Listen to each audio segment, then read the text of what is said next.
បងប្អូនភេទច្រើនដែលគាត់ធ្លាប់ឃើញវីដេអូរបស់ខ្ញុំជឿថាគាត់ច្បាស់ជាចំណាំណាហើយគាត់សួរខ្ញុំថាហេតុអីបានអត់ធ្វើវីដេអូជេរសៀមទៀតបងប្អូនជេរគេមិនមែនជាដំណោះស្រាយទេហ្នឹងហើយរឿងដែលគេដោះស្រាយបានមិនមែនលើការយើងជេរគេទេគឺលើច្បាប់ហើយនឹងលើឋានៈដឹកនាំរបស់យើង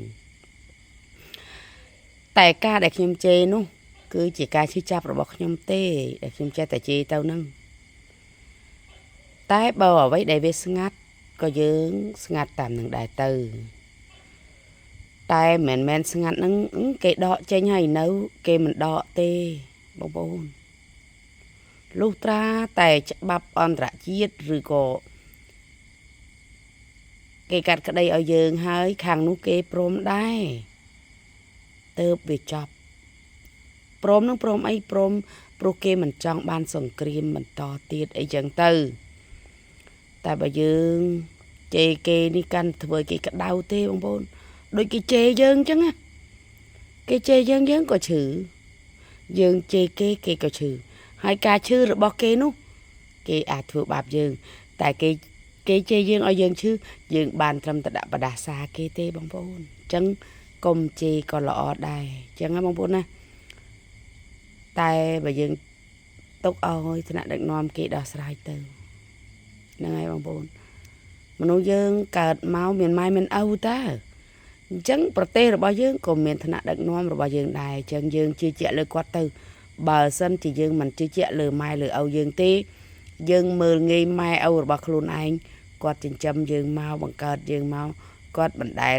ស្រឡាញ់អ្នកដទៃជាងកូនយើងជាងកូនគាត់ទេហ្នឹងហើយបងប្អូនគួរយល់ចំណុចនេះហើយឃើញទឹកមុខរបស់គាត់មានការឈឺចាប់អ្នកខ្លះក៏សើចសំដែងបងប្អូនការសំដែងខុសគ្នានឹងការពិតខ្ញុំឃើញច្បាស់ខ្ញុំយល់ដល់ចំណុចចិត្តរបស់គាត់អត់មានសំដែងទេគឺគាត់ឈឺចាប់ពិតមែនក៏ប៉ុន្តែយើងមិនអាចបង្ហូរទឹកភ្នែកដោយប្រជាពលរដ្ឋបានទេហ្នឹងហើយប្រជាពលរដ្ឋឲ្យតែឃើញដូចខ្ញុំអញ្ចឹងខ្ញុំឃើញអ្នកនេះបាត់បង់ជីវិតកន្លែងនោះបាត់បង់ចេះមួយចេះពីរខ្ញុំទឹកភ្នែកខ្ញុំហូរបងប្អូនគូខ្ញុំឈឺចាប់យំតែម្ដង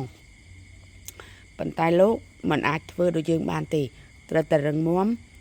គេហៅថាទឹកភ្នែកកក់នៅក្នុងភ្នែកទេបងប្អូនគឺពិបាកណាបងគួរយល់គាត់ក៏ជាឈាមខ្មែរហើយជាថ្នាក់ដឹកនាំគាត់ជាចាប់ប៉ុណ្ណាអញ្ចឹងបងប្អូនគួរតែយល់ខ្ញុំសូមសំណូមពរតែម្យ៉ាងឯងបងប្អូនឃើញជុំវិញយើងឯងគេវាយគ្នាគេវាយអីគេសាមគ្គីគ្នាគេឈ្នះចុះយើងហេតុអី